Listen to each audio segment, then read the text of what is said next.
Hola, buenas tardes. Hoy 27 de octubre del 2020, después de una fecha histórica que fue el plebiscito para elegir una nueva constitución, estamos de vuelta con nuestros ciclos de entrevista en Tomate Rojo. Hoy estaremos con el alcalde de Recoleta, Daniel Jadwe, y agradecemos el tiempo de hablar con la prensa alternativa, que sabemos que no llama mucho la atención de distintos grupos políticos. Hola, alcalde. Muy Hola, buenas hola, tardes. ¿cómo está? Bien, usted, muchas gracias por venir. Gracias a usted por la invitación.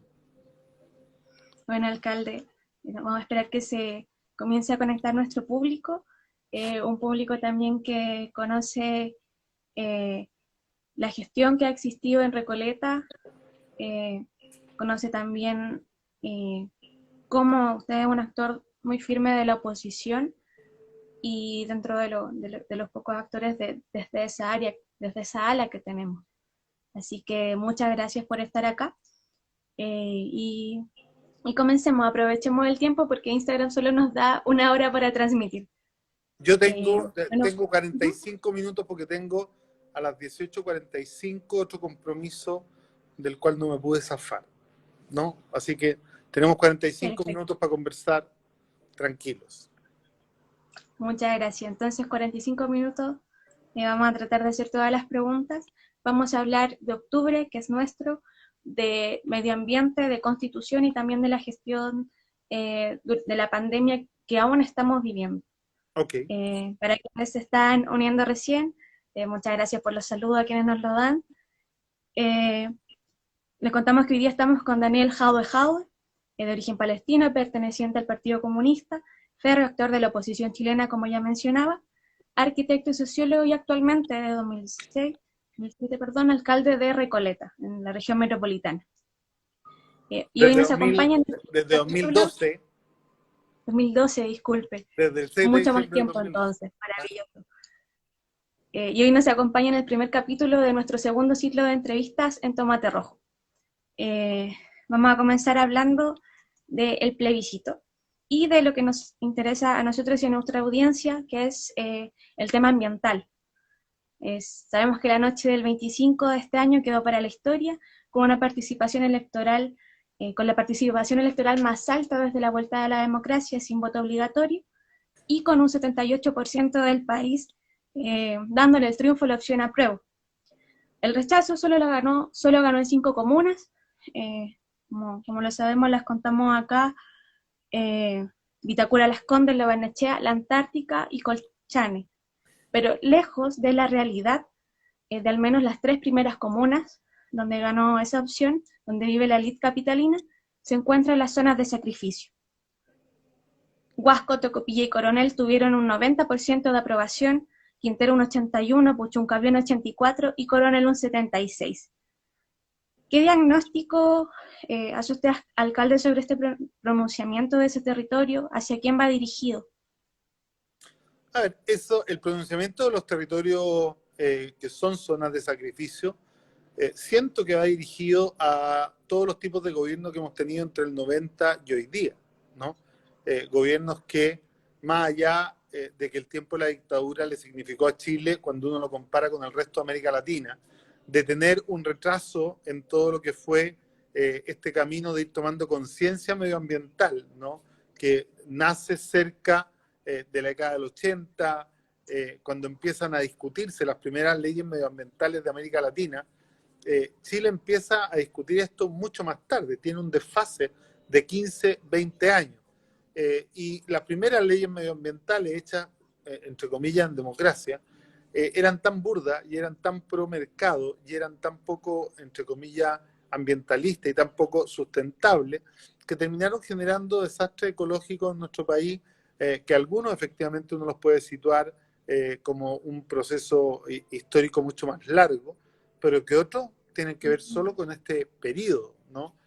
Y por lo tanto creo que lo que marca el resultado en esas comunas es un rechazo absoluto a cómo el modelo neoliberal impuesto por la dictadura, pero administrado también por la concertación y por la derecha, le significó un daño irreparable a nuestro país en términos medioambientales. Y estoy hablando no solo de la zona de sacrificio, porque la zona de sacrificio nosotros estamos acostumbrados a situarlo en los lugares donde hay conflictos evidentes, ¿no? Entre la contaminación provocada por el proceso, por el modelo económico y los seres humanos. Pero hay otros lugares en donde no es tan patente y no es tan latente, que son zonas de sacrificio igual. Por ejemplo, la isla de Chiloé.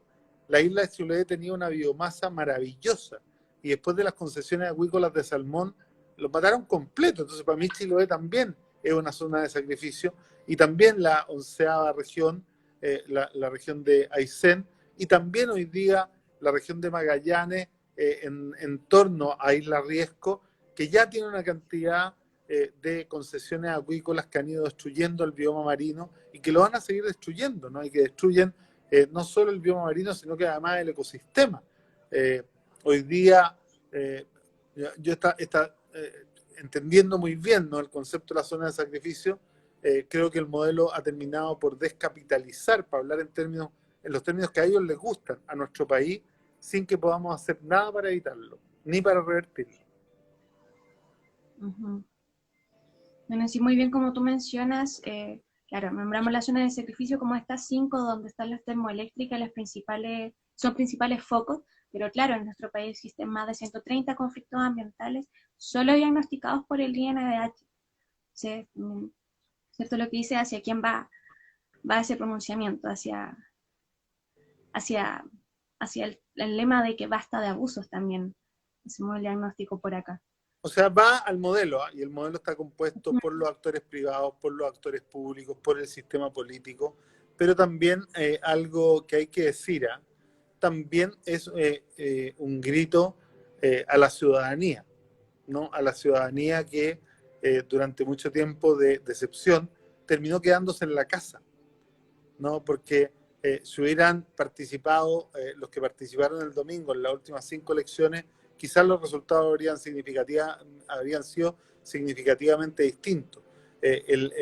La caída libre que se provoca de participación ciudadana entre cuando había voto obligatorio y después de que lo cambian a voto voluntario, es tan abismal que yo creo que la ciudadanía tampoco puede eludir la responsabilidad que le cae, ¿no?, en este lugar, en este espacio de confort en el que habita, en donde, claro, discute, se mete en las redes, hace tweets, hace una serie de actos que son de resistencia, pero cuando tenéis la oportunidad de ir a votar, o sea, mira, te voy a dar un dato, yo estoy feliz con el resultado del domingo, ¿eh?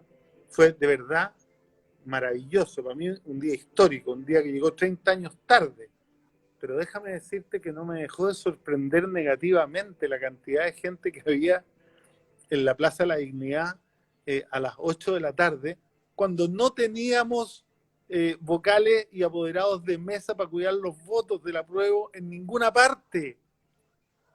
Entonces, aquí cuando uno se preocupa de la situación, no solo es el voto, es el ser apoderado, es quedarse hasta que el conteo de la última mesa, en las otras elecciones al día siguiente hay que ir al colegio escrutador. Entonces, efectivamente, aquí empieza a haber, ¿no?, un proceso incipiente de mayor conciencia y participación, pero yo decía, wow, en Ñuñoa no habían apoderados de mesa, en Las Condes no habían apoderados de mesa, en una serie de lugares no habían apoderados de mesa.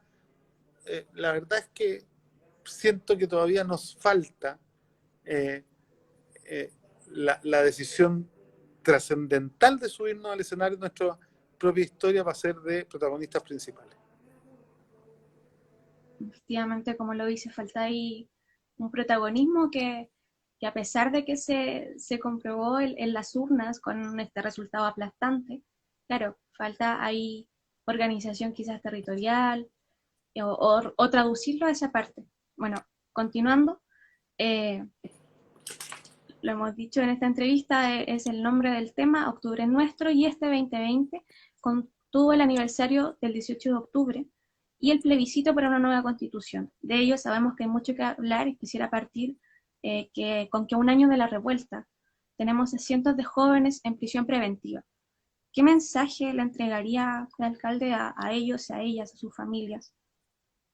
A ellos toda mi solidaridad, a ellos todo mi reconocimiento y mi agradecimiento. Ellos fueron protagonistas principales de lo que pasó el domingo. Aunque duela, sin ellos no hubiéramos llegado a lo que llegamos. Y el mensaje fundamental no solo es para ellos, sino que además es para el gobierno, que la Corte, para la justicia, que terminen los procesos. No puede ser que en un año todavía no tengamos información de acerca de qué pasó con los metros y hayan miles de jóvenes que están privados de libertad solo porque nadie es capaz de hacer su trabajo en este país, ¿no? Entonces creo que aquí hay una persecución política a los jóvenes de la revuelta que yo espero que cese. Espero que ese también sea una muestra de que este gobierno entendió el mensaje, porque creo, ¿no? Que una parte importante del sistema político sigue sin entenderlo. Ellos hoy día para mí son prisioneros políticos, ¿no? Un año no puede ser, un año de investigación no puede ser, no hay formalizaciones, no puede ser. ¿Ah? Es inaceptable. O sea, ¿qué esperan?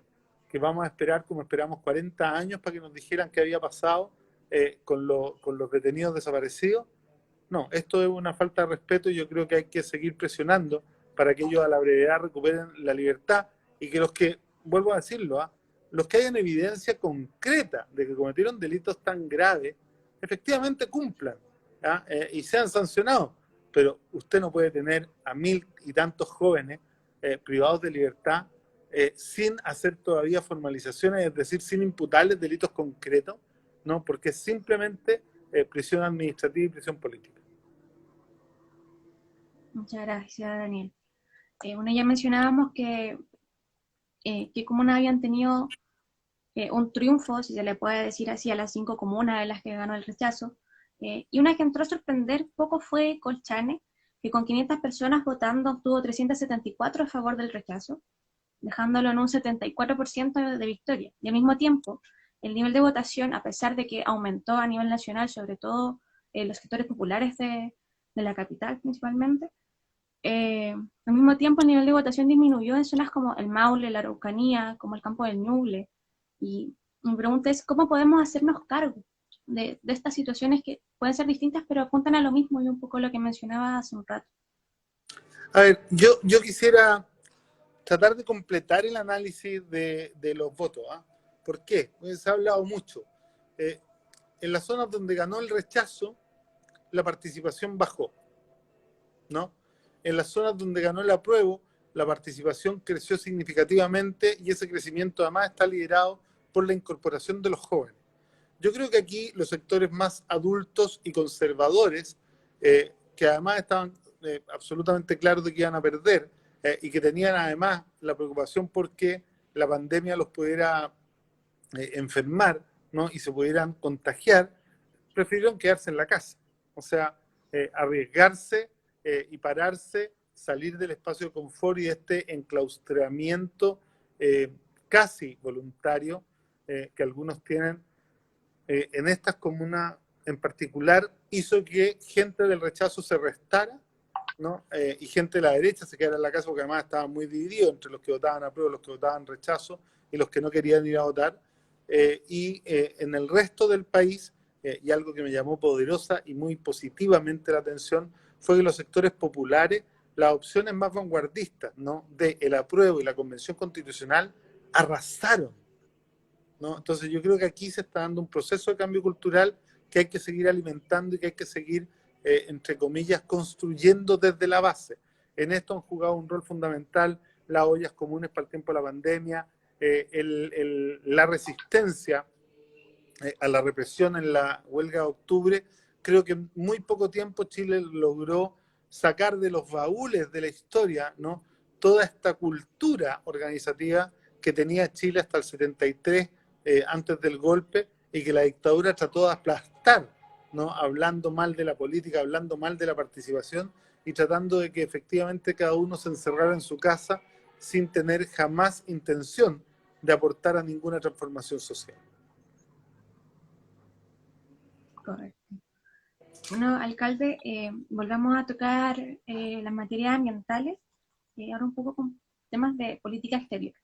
Al momento en que el ministro Alamán y el presidente Sebastián Piñera comunicaron la no firma del acuerdo de Escazú, a través de Twitter usted afirmó que era un bochorno internacional. Acá estamos muy de acuerdo realmente en cuanto al equipo comunicacional con que es un bochorno internacional. Y la pregunta es por qué usted cree que hay rechazo a firmarlo y si, por ejemplo, hay disposición total a firmar el TPP-11. Porque el TTP-11 es pro empresa y el acuerdo de Escazú es pro medio ambiente. Y este gobierno tiene una opción sumamente claro en sus principios, valores y en sus opciones, ¿no?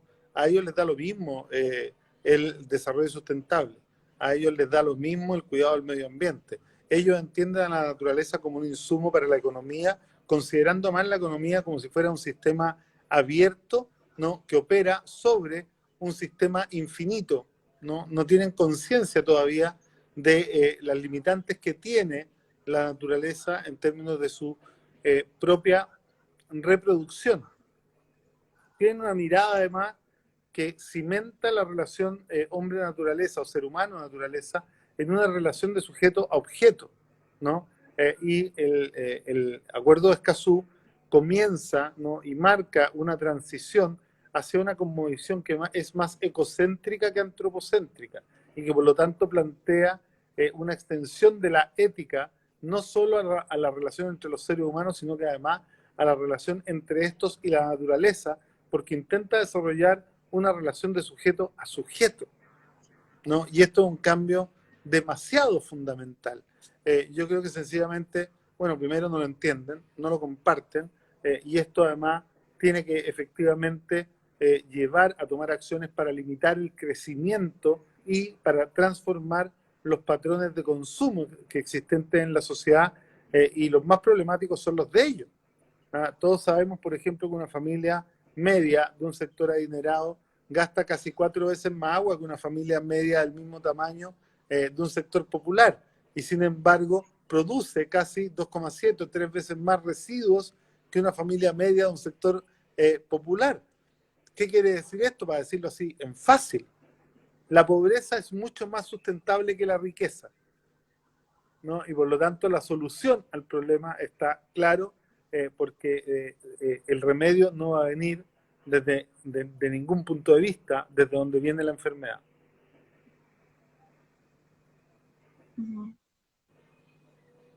Comprendo mucho tu respuesta, Daniel. Muchas gracias.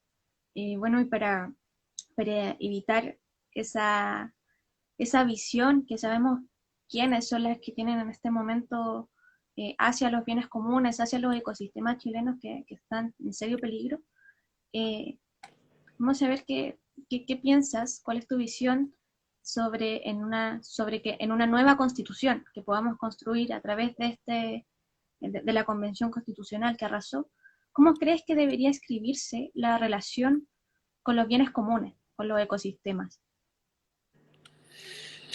Lo primero es que yo creo que tenemos que tratar de transitar, como te decía, a una visión ecocéntrica del universo, ¿no? De tal manera de que el ser humano deje de ser el centro de todo relato y sea la naturaleza la que ocupe su lugar. Esto implica varios cambios que son culturales, ideológicos, pero también varios cambios operacionales, ¿no? Esto tiene que ver también con una puesta en valor de la cosmovisión de nuestras primeras naciones. Y uno podría llegar incluso a definir a la naturaleza como sujeto de derecho, ¿no? Ojalá pudiésemos llegar a ese nivel. Creo que en nuestro país, por la falta de conciencia medioambiental, eso es complejo. Pero cuando uno es capaz de llegar al nivel de generar una concepción de la naturaleza como sujeto de derecho, ¿no? Es cambiar completamente, ¿no? Los patrones no solo de intercambio de materia y energía entre el ser humano y su entorno, sino también los de consumo. Si tú me preguntas a mí, para ponerlo en fácil también, a mí me gusta hablar en difícil y en fácil para ir nivelando, ¿no? En Chile no deberíamos comer nunca más sandía en junio, po. O sea, así de claro. Yo no sé si la gente que nos está viendo lo entiende, digamos, pero para comer sandía en junio hay que traerlas del hemisferio norte. Entonces, el costo, no solo el costo, el valor de compra, sino que el costo de producción de una sandía en junio, el costo para tenerla en tu mesa, es tan alto en términos de transporte, en términos del uso del agua, de otra, ¿no? En tema de la necesidad de un viaje que además de contaminar los mares, refrigera, ocupando energía de manera absolutamente inadecuada. Entonces uno dice, a ver, ¿de qué estamos hablando? Bueno, de cambiar los patrones de consumo, de que en cada etapa del año se coma lo que esa etapa del año te brinda como naturaleza, y no hacer estas cosas de que efectivamente una de las razones por las cuales la pobreza es más sustentable que la riqueza es porque los pobres comen lo que está a la mano en cada estación. Los ricos comen todo el año lo mismo. Les da lo mismo si lo que tienen que comer viene de 200 kilómetros de distancia, de 50 kilómetros de distancia o de 15.000 kilómetros de distancia, ¿no? Uno podría preguntarse de qué sirven tener autos 4x4 en la ciudad de Santiago, ¿no? ¿De qué sirve tener un V8 que no es capaz ni siquiera de desarrollar la fuerza que su motor tiene porque no existen calles donde puedan correr? Entonces hay una serie de temas que incluso hay gente de mucho poder económico que suele repetir como loro, digamos, que ellos aman la naturaleza, pero se suben a autos que destruyen la naturaleza solo por prender el motor, ¿no? Entonces hay todavía una falta de conciencia tremendamente profunda respecto del riesgo que corre el planeta completo por las tendencias medioambientales hoy día en curso, y que son solo por la acción antrópica del ser humano, valga la redundancia. Parece muy conveniente para la entrevista que hayas tocado el tema del agro porque es uno de de las aristas que le interesa mucho a nuestra audiencia. Tomate Rojo nace para investigar temas de agroecología en Chile y de la industria transgénica que habita nuestro país también. Y en esta misma línea, en Chile la legislación actual no permite eh, no permite que se despliegue la industria transgénica como ella quisiera, y por ello hay empresas como Monsanto, Bayer, Pioneer que están haciendo lobby para introducir un decreto propuesto por el SAC que ampliaba la legislación y permitía la pertenencia de estos productos en el país, lo que hoy en día no se permite. Me pregunta si en un nuevo Chile, según tu visión, ¿esta industria tiene cabida? ¿Existe alguna discusión en tu sector respecto a ello? O sea, yo creo que una de las cosas que nos molestó del acuerdo del 15 de noviembre es ese artículo que impide de una u otra manera poner en discusión todos los tratados de libre comercio y algunas normas internacionales aplicables hoy día al comercio internacional, que harían cuesta arriba sacarlas. Y por lo tanto yo espero que a partir de la nueva constitución podamos empezar a hacer discusiones legislativas para erradicar toda actividad que sea contraria a la sustentabilidad y a la biodiversidad, y que efectivamente podamos poner en su lugar un tipo de producción que apunte hacia la soberanía alimentaria, hacia la soberanía energética, hacia la soberanía hídrica, hacia la generación distribuida, y también hacia la construcción de bancos de semilla en todo el país, digamos, que no impida la producción y la comercialización de los productores originales, ¿no? O sea, yo creo que mucha gente sueña, a propósito del nombre del programa, con volver a comer alguna vez un tomate rojo, un tomate de verdad, ¿no? Un tomate de esos antiguos con sabor, olor y gusto a tomate, y no lo que estamos habituados hoy día, que a veces a los que somos de mi generación nos llega a dar pena que las nuevas generaciones no conozcan los tomates. Los tomates, tomates, ¿no? Pero de verdad. Así es. Me parece muy buena tu respuesta, Daniel. Ahora pasemos, ya saliendo un poco del tema nacional, vamos a lo local. Nos interesa mucho saber sobre Recoleta. Estamos contigo, principal actor de ahí, y en una entrevista con La Tercera aseguraste que Recoleta superó el neoliberalismo hace rato. ¿Podrías decirnos cómo es eso? A ver, ¿Cómo se hizo para mira, replicar? para entender esa frase, que es una sanción que es bastante real, ¿no? Es porque uno entiende que el capitalismo es aquel modo de producción que le entrega supremacía al mercado por sobre el Estado para satisfacer las necesidades del ecosistema y de los seres humanos, pero además para reproducir su existencia, ¿no? Sin embargo, en el capitalismo original habían fronteras en las cuales el padre del capitalismo original le recomendaba al mercado nunca meterse porque generaba problemas éticos y morales que no podía resolver con las leyes del capitalismo.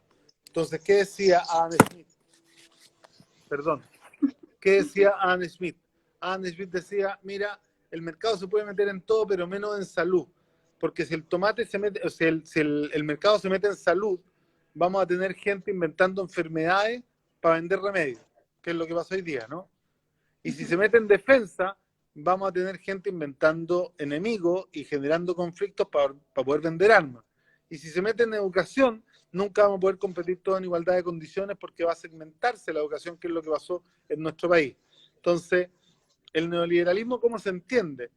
Es el capitalismo sin fronteras, ¿no? El capitalismo, pero erradicando cualquier consideración ética y moral de las que tenían los padres fundadores del capitalismo y permitiendo que el mercado entonces se meta en salud, en educación, en defensa, en cultura, en deporte, que privatice las calles, que privatice el fútbol, que privatice la cultura, de tal manera que todo le genere utilidad y que no hayan derechos sociales, ¿no? Entonces, en el neoliberalismo, el mercado define todo.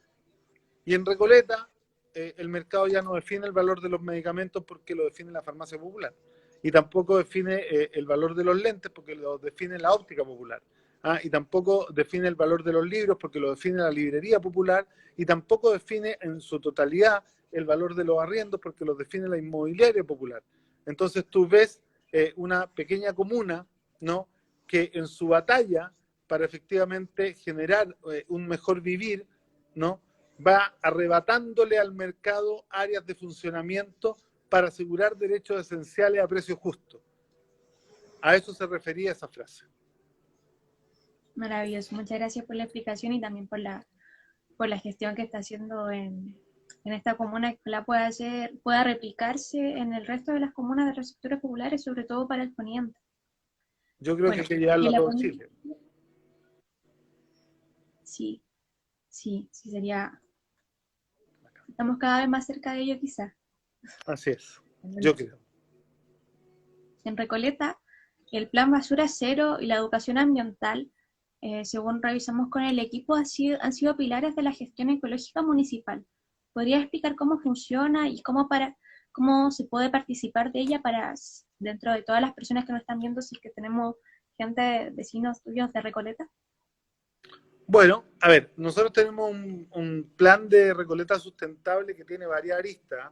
El plan de soberanía energética a través de la energía popular con la generación distribuida a través de los vecinos en la comuna, en donde la comuna le instala dispositivos para generación eléctrica en los techos y lo que ellos inyectan a la red va a descontar el valor que la municipalidad paga por la energía, ¿no? Eso ya lo tenemos en una cantidad de casas importante y va generando ahorros, pero además va dejando a un conjunto de viviendas que son de los sectores populares que ya no pagan nunca más electricidad, ¿no?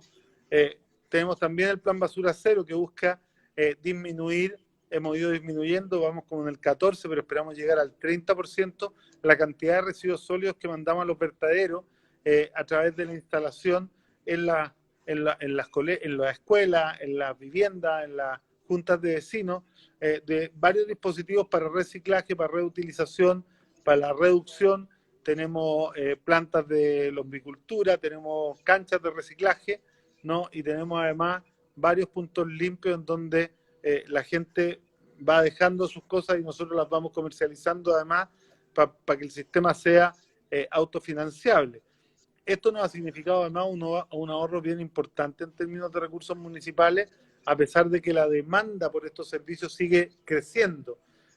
Ya tuvimos un retroceso este año por la pandemia, pero teníamos incluso un conjunto como de 14 vecinos que ya no botaban basura, ¿no? Que efectivamente sus casas eran completamente sustentables y que además tenemos dispositivos para ir a recolectar la basura clasificada y seleccionada en el origen desde las casas. Entonces, tenemos un conjunto de políticas, ¿no? Que van construyendo una comuna sustentable, pero para la cual nos faltan recursos para poder invertir más. Sí, me imagino. Muchas gracias también por apuntar a una comuna sustentable. Sabemos que no está casi dentro de ningún programa de municipio o de alcaldía que vaya a plantear una comuna sustentable, así que desde el equipo también te agradecemos esa parte. Ahora vamos a saltar un poquito, en función del tiempo, a hablar sobre la pandemia. Okay. También comenzando por lo local, comenzando por Recoleta, sabemos que que la cantidad de pobladores supera los 150.000, tiene amplios centros públicos como lo es La Vega, y bueno, la tasa de contagio sigue la línea también de la región metropolitana. Sabemos que los municipios son la entidad y quien responde a sus habitantes de manera directa. ¿Cómo ha sido este desafío para ti y el equipo municipal? Para nosotros ha sido un desafío tremendo porque además fuimos fuertemente castigados desde la autoridad central cuando se tomaron medidas de restricción de movimiento. A nosotros se nos dejó casi solos sin cuarentena en los primeros meses y mientras en las otras comunas la pandemia crecía en torno al 150% en 6 semanas, nosotros en el mismo periodo, gracias al ministro Mañalich, crecimos en un 3.543% en la cantidad de casos, ¿no?